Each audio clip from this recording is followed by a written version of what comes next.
គោរពជំរាបសួរចាលោកតាលោកយាយលោកពុកអ្នកម៉ែបងប្អូនកូនក្មួយជំរាបសួរចាមានស្នេហ៍ហើយមករយៈនេះมันបានផុសវីដេអូវែងទេឥឡូវនេះមកមីសរុបមកហូបច្រើនមុខណាស់មានស្នេហ៍ហើយយកមកផុសឲ្យបានវែងម្ដងណាបងប្អូនចឹងអធិស្ឋានសូមអភ័យទោសបងប្អូនពីចម្ងាយណាបងប្អូន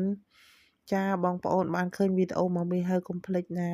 ជួយឲ្យបេះដូងម្នាក់មួយផងណាបងប្អូននេះខ្ញុំឆា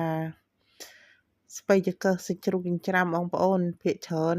មានចៅតូចៗចឹងតតែបែបហ្នឹងបានគាត់ហូបសាច់កើតចា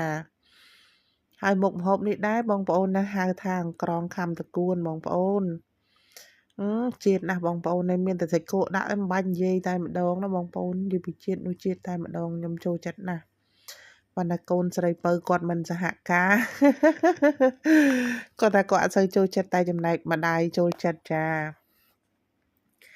បងប្អូននេះស្លម្ជូរស្លឹកកទ្រួងខ្ញុំអត់ដែរស្គាល់បងប្អូនដល់ពេលខ្ញុំទៅស្រុកប្អូនស្រីខ្ញុំគាត់ទិញឲ្យគាត់ថាគាត់ទិញតែបន្លែមកពីផ្សារមកគាត់ថាម្ចាស់ចង់ហូបអីធ្វើហូបទៅប៉ុន្តែគ្រឿងក្រៅដែលគាត់ទិញមកហ្នឹងគឺយើងដឹងថាស្លអីបាត់ហើយបងប្អូនពួកគាត់ទិញមកគ្រប់ទាំងអស់ហ្នឹងនៅតែចំអិនហើយដាក់រសជាតិយករសជាតិចឹងណាបងប្អូនប៉ុន្តែជាតិខ្លាំងបែបម្ហូបស្រុកស្រែចា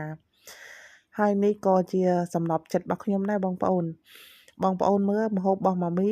អត់មានអីក្រៅពីម្ហូបបែបស្រុកស្រែទេអានេះម្ជូរព្រៃស្លឹកម្កាក់ចាហើយតកួនហ្នឹងក៏មិនចោលដែរចាយើងបានសាច់មាន់ចាហើយនេះក៏ម្ហូបស្រុកស្រែបងប្អូនមើលណាត្រីអាំងផ្អកកំពឹសយើងនឹងឯងបងប្អូនហើយ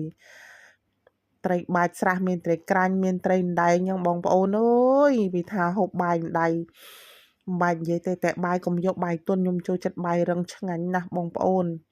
អានេះត្រីដែងត្រីទក់មួយទឹកត្រីស្វាយបងប្អូនអើយមុខម្ហូបហ្នឹងតាំងពីចូលឆ្នាំខ្មែរចាប៉ុន្តែម៉ាមីអត់តន់ដែរបានបញ្ចូលបានកាត់អីចឹងដូចថាដូចម៉ាមីជំរាបខាងដើមវីដេអូចឹងចៅតូចចាអត់មានកន្លែងបញ្ចូលហ្នឹង2នាក់ទៀតទៅរៀនម្នាក់ទៀតដេកចា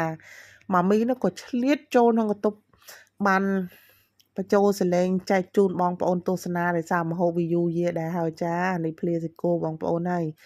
មិនបាច់និយាយទេនិយាយពីថាឃើញមុខម្ហូបនោះគឺឃ្លានម្ដងទៀតតែម្ដងបងប្អូនហើយមើលចឹងអីនេះហើយកកបាយរឹងមិនថាបាយកកបាយក្តៅទេបងអូនអើយខ្ញុំចូលចិត្តណាស់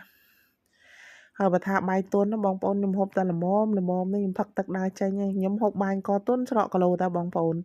តែបើថាបាយករឹងដោយកាគឺខ្ញុំនៅស្រុកកើនោះមិនបាច់និយាយទេហូបចង់អាយ៉ាស់ពោះហូបហើយអត់ហ៊ានផឹកទឹកទេមនុស្សហូបច្រើនបងប្អូនហើយដល់ពេលអញ្ចឹងទៅស្រកគីឡូបងប្អូនខ្ញុំស្រកប៉ុន្តែស្រកតិចមិនជាស្រកច្រើនទេមកបងប្អូនគ្រប់អញ្ជើញគ្រប់មុខទាំងអស់